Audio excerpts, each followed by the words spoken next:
Hello there, ladies and gentlemen, and welcome back to the Fermi Paradox. When last we left off, there's quite a bit of chaos going into the universe here. Signals are bouncing everywhere. We've got two ships, the human craft Sworm headed toward the destruction of Rigel, and the Esh Spaceship heading to karmatically? I don't think that's a word. Enact karmatic revenge. Karmic revenge? Sure, we're going to go with karmic. I'm inventing words now. There's going to be karma coming back to the Demani after they destroyed the original Esh on Rigel. So, we'll have to see how that all plays out. But I think we're going to start with our probably least developed culture here in the Odo Empires. And just kind of see where they're going and see what comes up and what ultimate chaos comes our way. Oh, look, right there. Vulcan want our attention immediately. The knowledge in Gliese. Research robots. An enigmatic Vulcan research team achieves a breakthrough in artificial intelligence. Their robotic creations are imported to select colonies on Gliese Sea. These sentient machines engage in complex problem solving and gather enormous quantities of data. Okay. So, we only have 58 synthesis. I think we need to milk this for what it's worth and get ourselves some synthesis back. Because kind of our theme this entire session, this entire season, has been having our synthesis at above 100. So, if we go with the dead end, what does this mean for us? The Vulcans learned that the research robots were planted by a revolutionary cell and immediately deactivate them. Okay. Not that bad overall, and that's 15 synthesis we've gained. Cool. Resource scarcity is doing okay. Growth is a little high, but I mean, ultimately, I think we can leave you guys alone. How are the Vekai doing? You guys ready to send some ships out to the stars? Harm potential is pretty high for you guys. Let's lower your growth a little bit. Rider invasions reduces the Vekai population. Alright, they've reached the digital age now.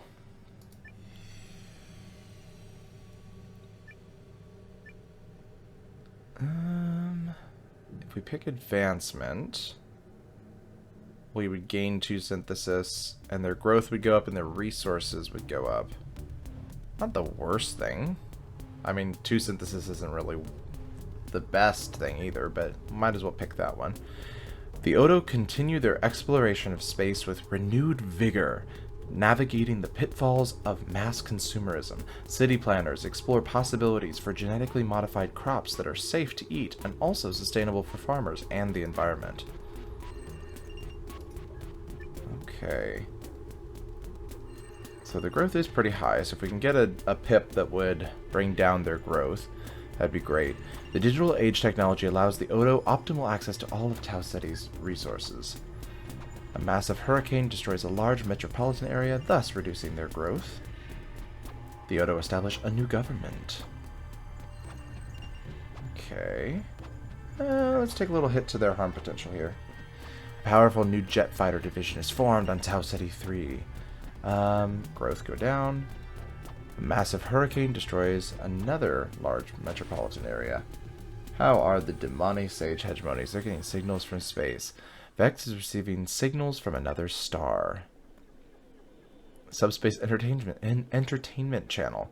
A unique Demani show on the largest subspace entertainment channel regularly pulls fragments from galaxy background noise and presents it to tech-savvy audience members to interpret if they are of alien origin or not.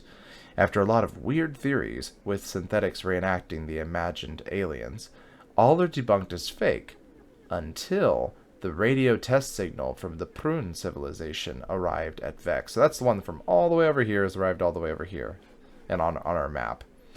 My sources on the inside got me a picture of the aliens from that message they sent. Check them out. Ew, what is that weird stuff on their head? And why are their eyes so small? And they look so squishy. These humans are so gross. Look at the little human ship just flying on by. So enthusiasm is, well, maybe we go for hostility. But hostility, let's read it, because hostility in the past has been attacking themselves instead of like attacking the stars.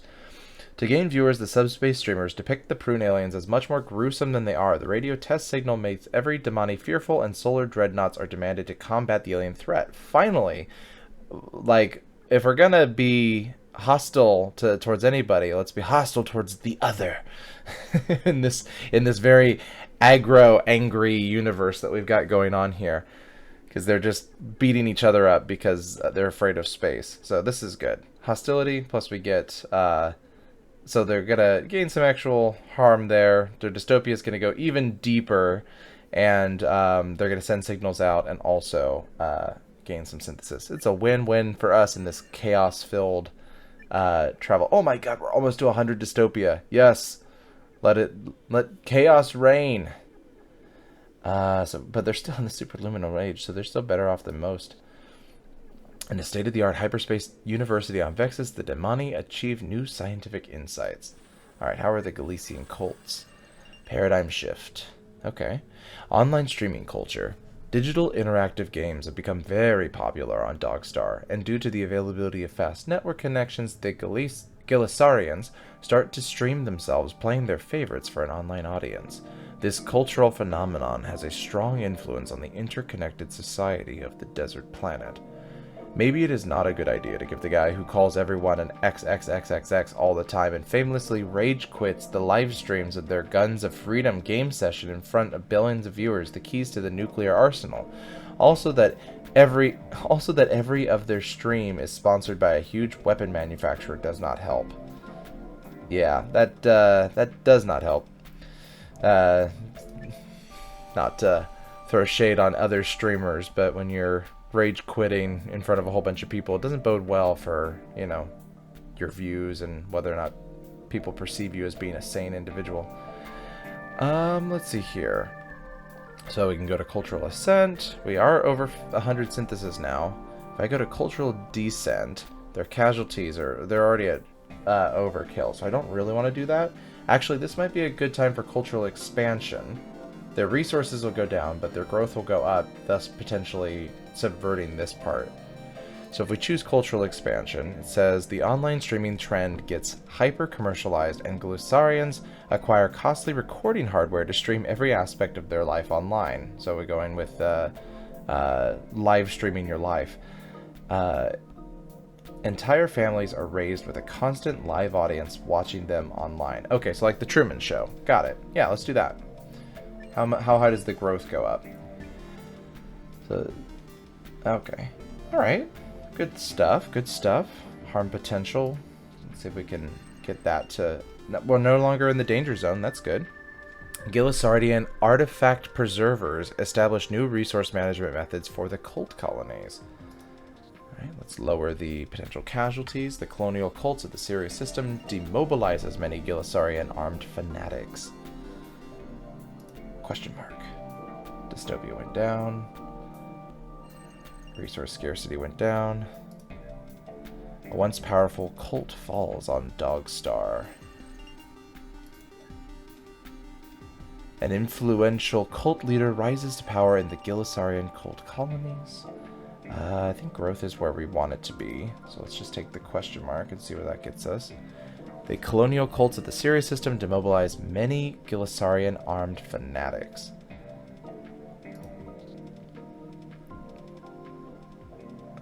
The main source of the water is the rare sulfur seas hidden deep in the desert. Okay. Extinction in Gehenna. The Geocomputer Project.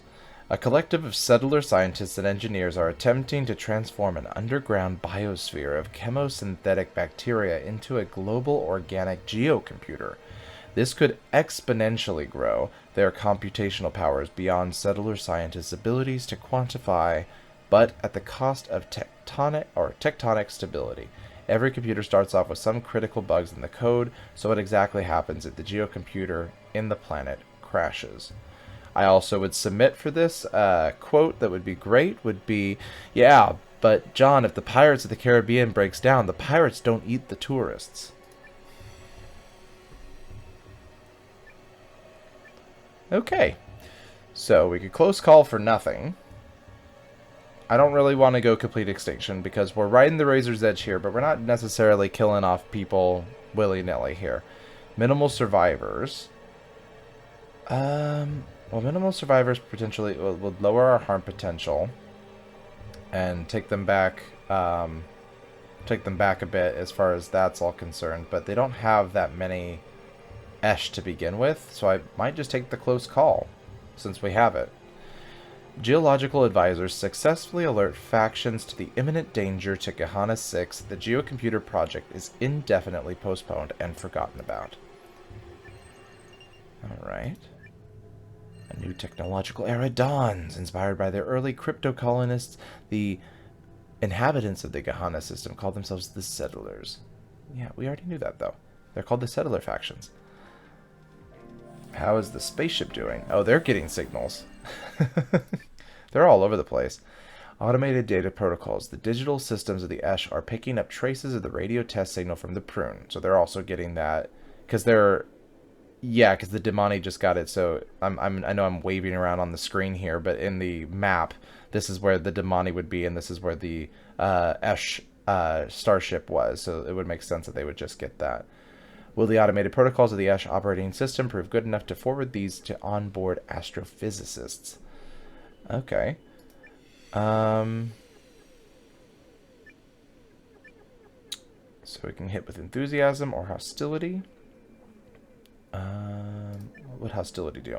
Automated data protocols. The alien signal data crashes the operating system of the Esh Spaceship. The entire sleeper crew is thrown into a panic and paranoia at the possibility of an alien hacking event bringing down the ship's systems. Yeah, let's go with hostility. It's going to add to their harm potential. It's going to take away from their ethical value, but neither of those things are, like, critically hurt right here. Yeah, why not?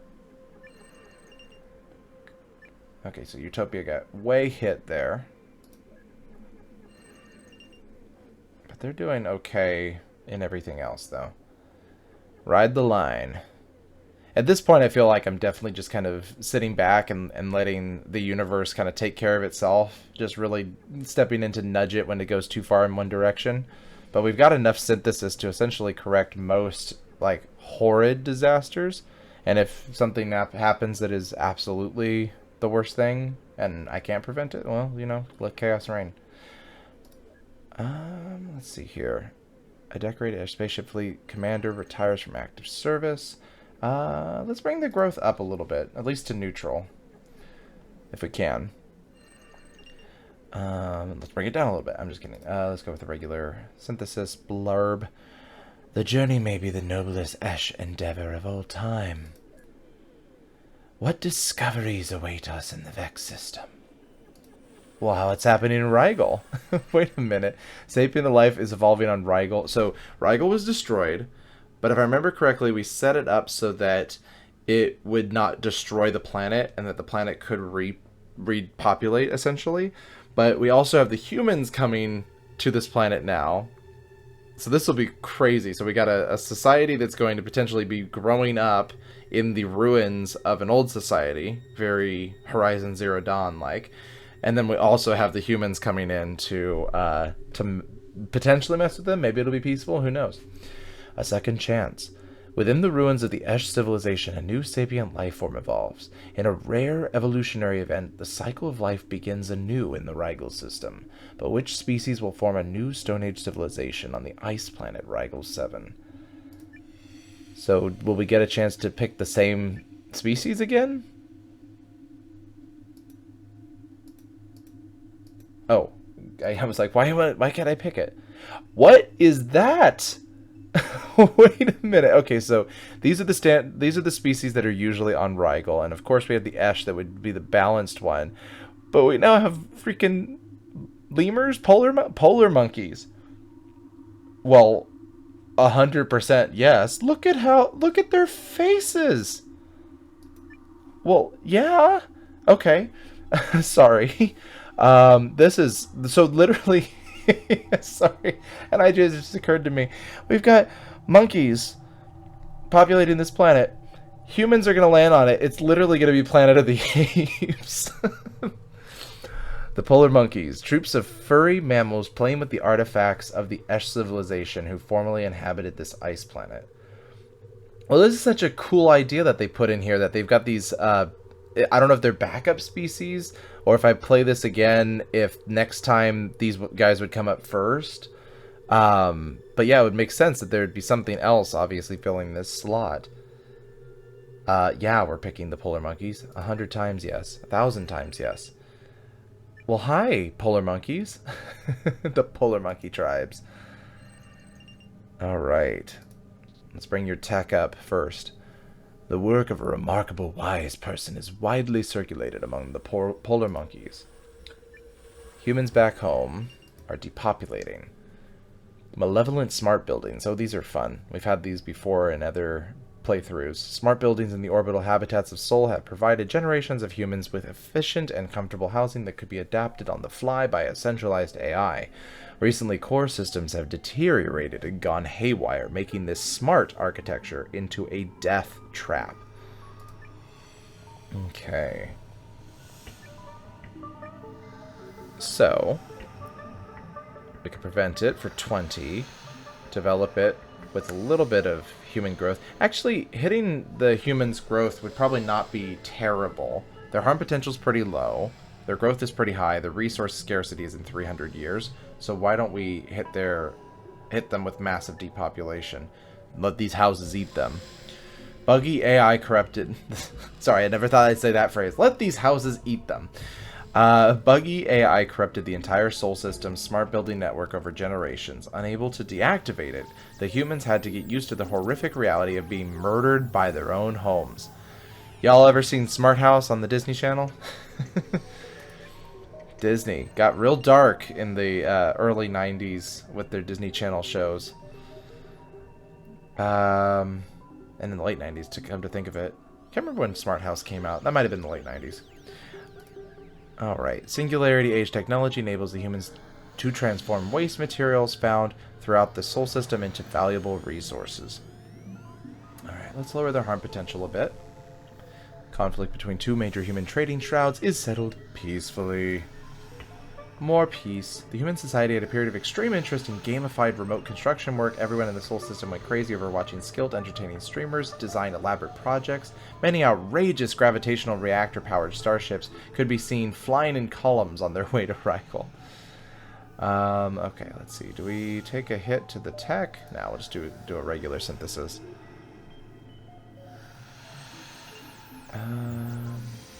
Should we lower their growth? Yeah, might as well, because their resource scarcity is still going down. That's still a problem.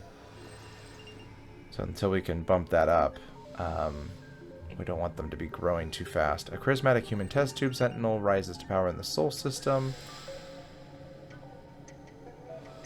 Human merchant commandos lay down their sentient guns and abandon the art of war. Alright, how's the spaceship doing? Human power! Military crew training. The crew of the human craft Sworm is optimizing the ship's weapon systems and using the long enterprise towards Rigel to become experts in military operations. Their merchant commandos are preparing for the worst, a potential invasion of a hostile civilization. Historically, the vast amount of hostile first contact encounters between two interstellar species makes sense. The long time periods needed for the generation ships to arrive at their destination, the unknown star in focus, decades upon decades of preparing for the worst, most peaceful explorers evolved into invaders before ever meeting another alien. And you literally just passed another alien. You're going to pass two different alien civilizations, and you won't even know it. Okay, absolute power means their harm potential skyrockets. Prevention...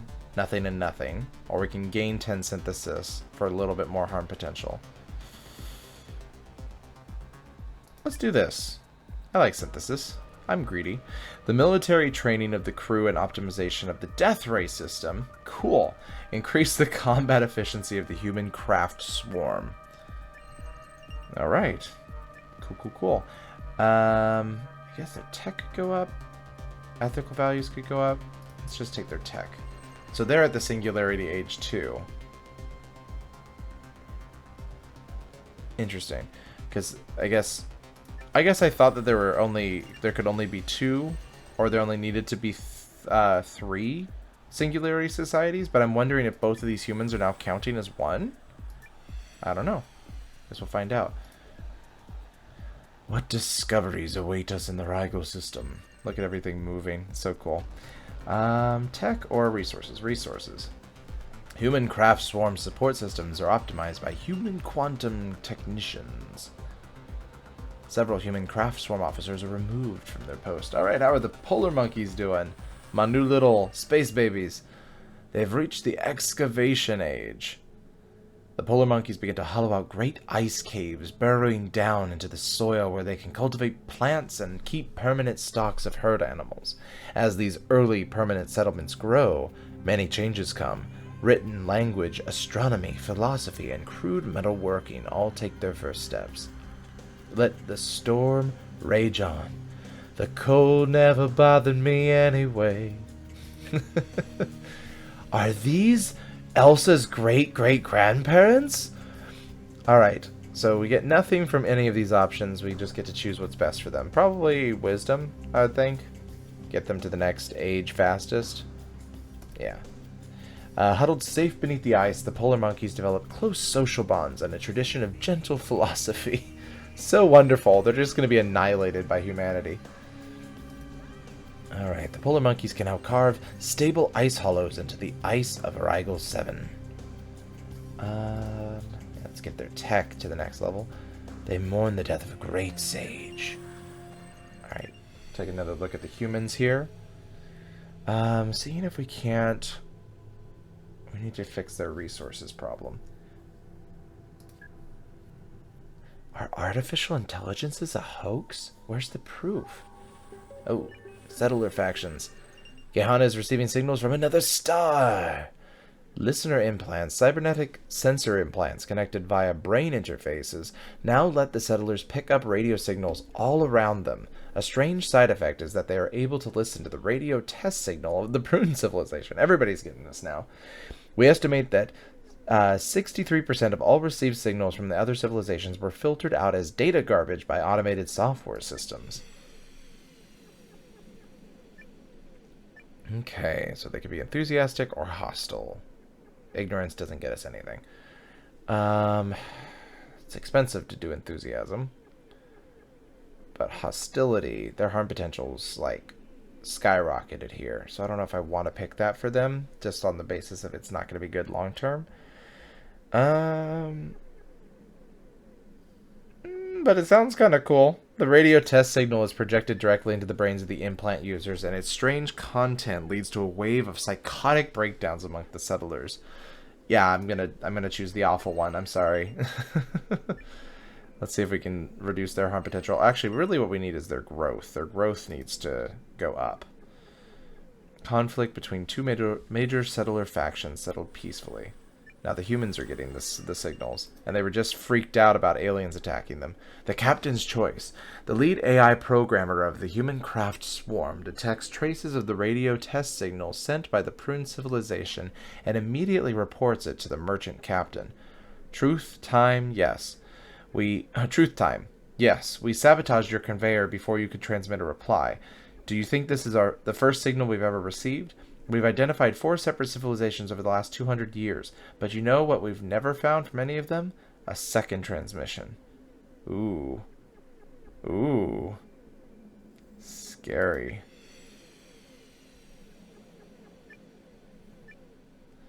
Okay. Hostility? Kind of want to go with hostility, but hostility doesn't really get me anything, but neither does enthusiasm. I have to pay for that.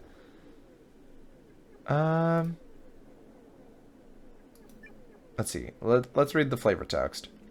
After the merchant captain refuses to act on the radio test signal, the programmer shares it with some ambitious officers, and they take this incident as an excuse to violently remove the captain from their post. Okay? Violence. Violence is never the answer, but in this case, it was the choice. Okay. This enterprise may be the noblest human endeavor of all time. Hey, it's the Vakai. We haven't heard from you guys in a while. It's because you've been constantly reducing, even though this is procreating. Dwarf star harvesting. A cold dim star has been located near the Kepler System. It has little to make it noteworthy, except for one thing. It is close enough to be easily reachable from the Vekai home planet. AI programmers propose to take advantage of this proximity by setting up a stellar siphon project that will convert the star's raw mass into energy for use by the Vekai. Sounds like a Dyson sphere sort of situation. Okay. The sun is a miasma of incandescent plasma. The sun's not simply made of gas. No, no, no.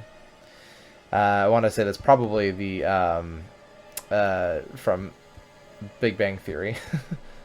But they might be giants. Well, no. Was They Might Be Giants Big Bang Theory, or was that Bowling for Soup?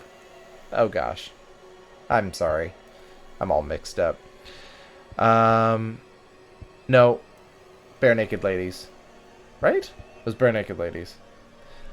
I'm sure you guys will leave me comments telling me how wrong I am. Let's see here. Civilization Pillar. We could pay for that, because the resource scarcity is way down. Maybe 20 synthesis is pretty good for that. I mean, we could give them a little bit and then gain a little bit. Let's give them something. Let's give them something good.